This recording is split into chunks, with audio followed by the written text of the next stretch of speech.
Je m'appelle Dimitri Lefranc, je suis éleveur de chèvres sur la commune de Saint-Maurice-sur-Dargois. J'ai une ferme avec 55 animaux qui produisent du lait sur 21 hectares et dans un bâtiment de 450 mètres carrés à peu près, tout en transformation fromagère.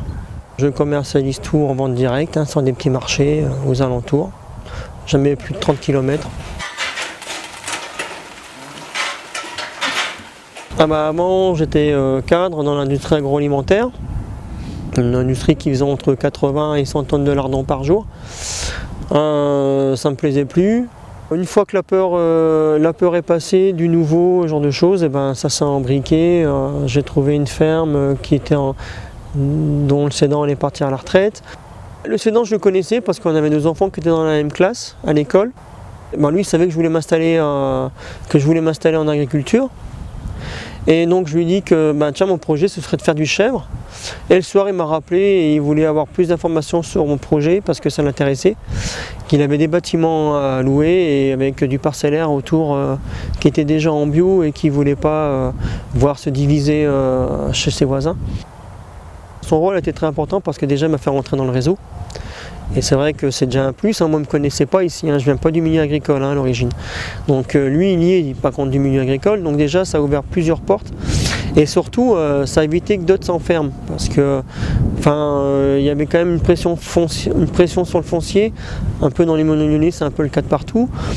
Et ça a permis que je ne me fasse pas trop embêter par des voisins qui auraient voulu avoir les terrains à ma place. Et pouvoir réfléchir vraiment moi à mon installation et à ma production, alors que lui s'occupait plutôt de ce genre de problème.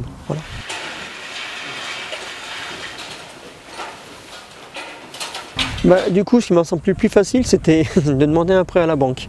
Bizarrement, je m'en faisais toute une histoire, et puis en fin de compte, le banquier, quand vous leur montrez que votre projet il est viable, et qu'il y croit, parce que c'est pareil, il faut faire croire à votre banquier que ça va marcher, il vous prête l'argent. Pour moi, le plus difficile, ça a été tout ce qui est les papiers, tout ce qui a été les démarches administratives, parce que d'une part, j'aime pas ça, et puis que c'est un peu compliqué dans l'agriculture. Il y a plein de demandes à faire aux différents services, que ce soit à la DDT, à la DDPP, tu as des subventions peut-être que tu n'auras pas, alors que tu comptais dessus pour monter ton projet, tu as peut-être des autorisations que tu n'auras pas, parce que parce que tu n'as pas coché la bonne croix au bon moment, ou tu n'as pas envoyé à la bonne personne, donc il faut bien être entouré, il faut bien être suivi, et il ne faut pas avoir peur de poser des questions et d'aller voir les autres, quoi. Parce qu'il y a des gens pour qui c'est le métier de le faire et ils le font très bien. Par contre, après des erreurs, tu peux un peu en faire. Moi j'en fais plein des erreurs. J'en ai fait plein l'année dernière. Par contre, ça coûte de l'argent. Et le problème, moi je vais répéter ce que m'a dit un maître de stage une fois, les erreurs, vaut mieux les faire chez les autres, ça coûte moins cher. Et c'est vrai.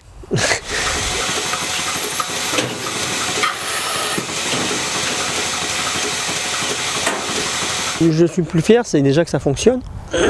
Donc je ne me suis pas trompé du départ sur mes prévisions, parce que c'est bien de travailler, mais il faut que ça fonctionne.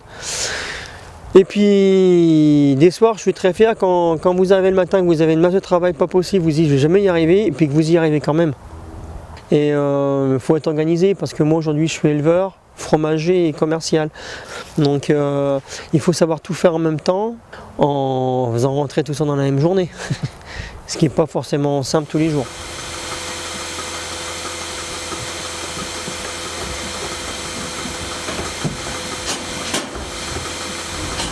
Je serais vraiment très fier dans quelques années, dans 2-3 ans, quand l'entreprise sera en vitesse de croisière, qu'on pourra faire 4 salaires et qu'on pourra avoir du temps libre et un peu des vacances à nous.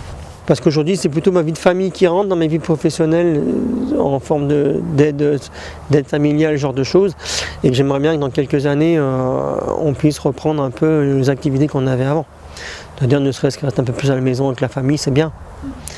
Je pourrais avoir un troupeau de 200 chèvres si j'en avais envie, parce que je suis convaincu que j'arriverai à vendre tous les fromages. Moi, je n'ai pas quitté l'industrie alimentaire pour faire une grosse entreprise.